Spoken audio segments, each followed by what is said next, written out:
Hey you guys, what is up? It is Karen, aka cakedbybabyk, and welcome back to my channel. If you guys watched my last video, you know that I kind of spilled a little bit of tea regarding a certain situation and a certain brand. Obviously, by the title, you know what brand it is, and we're just gonna do a little story time about what happened.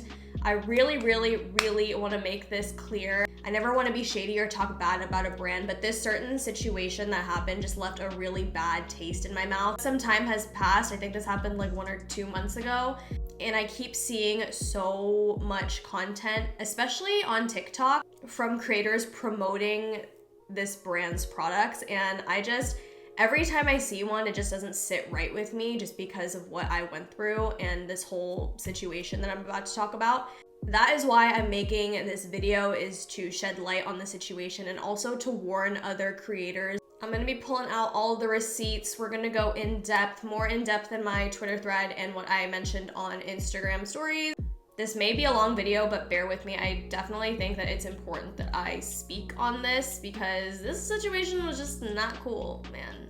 It wasn't the vibes. So the gist of what happened was that I had agreed to partner with Juno & Co. to create some content. It was unpaid. I didn't sign any contracts. I just received product as payment. I found out about a week later that they had forwarded our entire email thread, which included my personal private information like my address, to over 10 other people. Before I go into detail, I want to talk about a little bit of background and set the foundation for the story.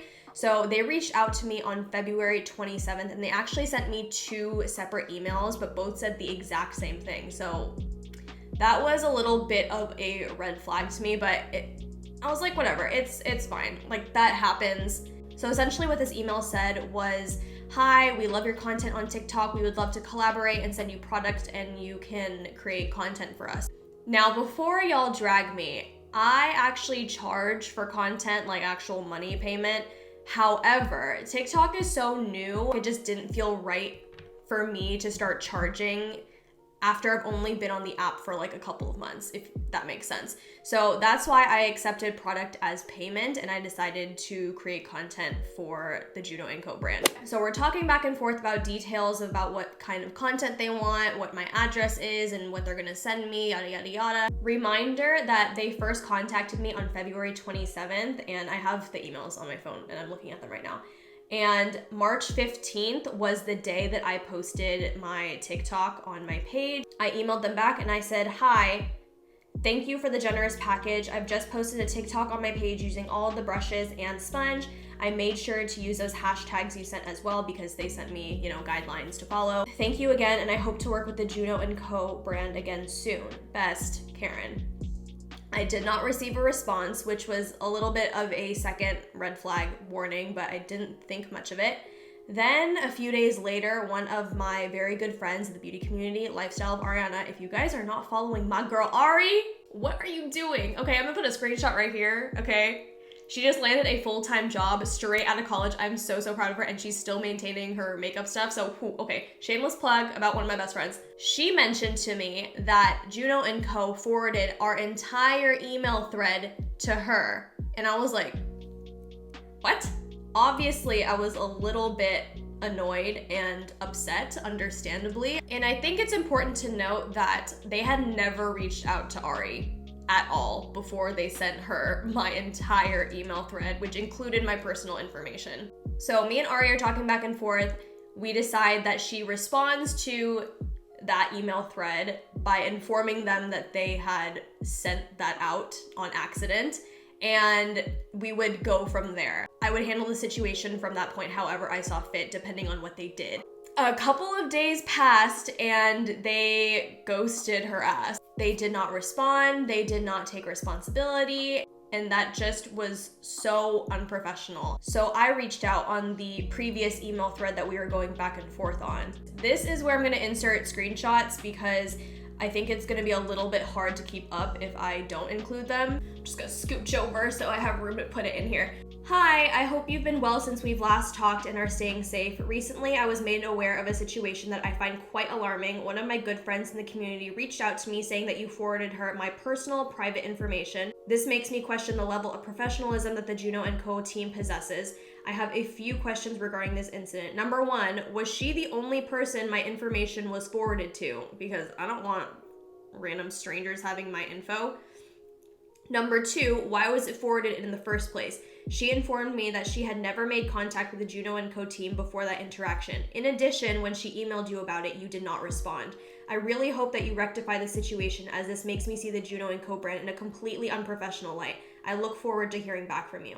And then this person started a whole new thread. Like, she didn't respond to that email, she just started a whole new conversation. So it's like two different threads within my email account. It's not like a huge thing, but like, anyways, I am moving over to this side because I have to charge my phone and the outlet is right here and I need to invest in a longer cord. Back to the story. Hi Karen, we are truly so sorry about that mistake. We were reaching out to some influencers and had sent our reply to you by accident as a draft. We are now trying to rectify the situation by contacting the ones we have sent that email to. Thankfully, it was only sent to her and one other person. We truly apologize for this mistake and we do realize it was unprofessional. Best, the Juno & Co. team. And then I get a second email from them not even 5 minutes later that says, hi again, we just checked the list and it shows it was sent to about a list of influencers, around 5 to 10 of them. We will contact each of them personally and ask them to not leak any of your personal information. Again, we sincerely apologize for this horrible situation and we will make sure to double check these things before sending out. At this point, I'm really just trying to be reasonable about this whole situation, but the fact that they didn't even double check what happened before responding to me and they sent 2 separate emails. Is it 1 or 2 or is it 5 to 10? Thank you for your quick response regarding this situation. However, I still do not have peace of mind about this, as there isn't any proof that you are actually reaching out to these influencers. I would greatly appreciate it if you could send me screenshots of all 10 sent emails. In addition, I will be speaking out about this incident on my social platforms to inform others in the community to be wary. Though I appreciate your efforts to fix the situation, that does not change the fact that all of these people have my personal information now. They can do whatever they please with it, even if you reach out about it. Due to this overall incident, I cannot in good conscience continue to endorse the Juno & Co. brand. I appreciate you sending me product, but I will not be promoting it on my platforms anymore. I hope you can understand my frustration and be more conscious about influencer relations in the future. I'm looking forward to seeing those screenshots. Thank you, Karen. This is the part where it starts to get a little bit confusing because it includes like screenshots and everything. I'm gonna try and be as clear and concise about this as possible. So this is what they responded with. Hi Karen, we understand completely. We are extremely sorry about the situation. We use a YAM email software and are able to format templates to send out to influencers. We must have left a draft of a reply we were going to send to you, but ended up being titled the same subject line as our outreach email. Here's a screenshot of the copy we sent out to the list and the YAM confirmation that we did so. Again, we cannot express the horror of the situation. We are a small beauty company and mistakes like this will never happen again. Is there another way that we can resolve this issue? Please let me know. Thank you and our deepest apologies again. And these are the screenshots that they sent me. There's gonna be a lot of blocking out because obviously there is personal information in this screenshot and I do not want to do the same thing that they did to me. So as I'm looking at these screenshots, I'm noticing a few things that make me doubt that they're telling me the whole truth. Within this first screenshot right here, I saw this one person's name because on Gmail you can see a few names like in the beginning of the list. I'm gonna block it out because I wanna keep this person's information private. Let's just call her Sophie. So I see Sophie's name at the beginning of this list, and in the second screenshot, I don't see her name. So I'm like, are there more people that you sent my information to? Also, on the left column, you can see the numbering. Did you send my information to 18 people? I'm so confused. So naturally, I reached back out again. I said, I'm noticing several discrepancies within this email. It says to Sophie at the top of the screenshot, yet that email is not included in the list on the bottom. 2, there are numbers that read 18 to 27 on the left side, which leads me to assume that there are far more than 10 influencers that now possess my personal private information. I hope you can understand my confusion and frustration. I highly encourage you to come clean about all the details of the situation or explain to me further why this is the case. They were great about responding promptly, which I appreciate, I will say that. And they said, "Hi Karen, the top part was the email sent out on 3/24, and we separate them on the page like this so we can keep track on the spreadsheet. The Sophie email was sent as a reference, but I missed her line on the screenshot. As for your friend Ari, we personally responded to her email. Again, we are terribly sorry for this mix-up and we wish we could do more. This is a zoomed out version of the spreadsheet." And I'm gonna put that screenshot right here. Obviously, again, blocking out information. So after that, if you pause and look at the screenshots, you can see that there are 13 people, not including my friend Ari, that my information was sent to. So a total of 14 people that they forwarded our conversation to. At this point, there's really nothing else I can do except hope that these people are good people and they don't forward my information out there. I decided to send one last email thanking them for the clarification and just basically wrapping up my thoughts, and this is what I said. "Thank you for that clarification. I sincerely hope in the future that this doesn't happen again for the sake of other influencers. I do appreciate your efforts navigating through this situation. Have a great day and stay safe," because this was like the start of Corona.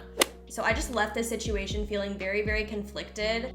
Obviously, it left a bad taste in my mouth. I will say that they did handle it with a lot of promptness, and I appreciate that. As you can tell by the emails, we were both trying to keep it, professional. It just really rubs me the wrong way when I think about how they, number one, never responded to my friend Ari, and number two, they didn't reach out to me to let me know that this happened. Like, if I had never reached out to them, or if they had never sent it to Ari, like, I would have never known about this. And that just doesn't sit right with me, that they would just let this slide instead of letting me know. I would have been far more forgiving if they had told me once it happened. They really took the L. That's all I have to say. And again, I'm not bringing this situation to talk trash about them, but merely to let other creators know and be careful about doing business with them. Like I said, I see a lot of content with their tools on TikTok because I know that they're constantly reaching out to smaller creators. And that goes into a whole big picture of being weary when you are a smaller influencer, a nano influencer, a micro influencer. Brands see your follower counts and they take advantage. I'm sorry to say, but they do. But I've just been seeing so many TikToks about their tools, and I kid you not when I say all of the frames or the elements within the video are the exact same. I see people cutting up the sponge, I see the makeup application. And to me, it just seems very content farm. Like they're farming content in bulk. They're mass producing content by reaching out to all these small influencers. And it's just something to be careful about. And that's the whole reason why I'm making this video, is to shed light on the situation that was truly unprofessional and it never should have happened. And I don't wish it to happen to anybody. I think it goes without saying that I will not be promoting or endorsing the Juno & Co brand from now on. As always, my comments are open for discussion. Let me know what your thoughts about this situation are. Thank you guys so much for tuning in. I know this is different than my usual content area, but it had to be said and it had to be put out there. Don't forget to like, comment, subscribe, thumbs up, all that good, and I will see you guys in my next one.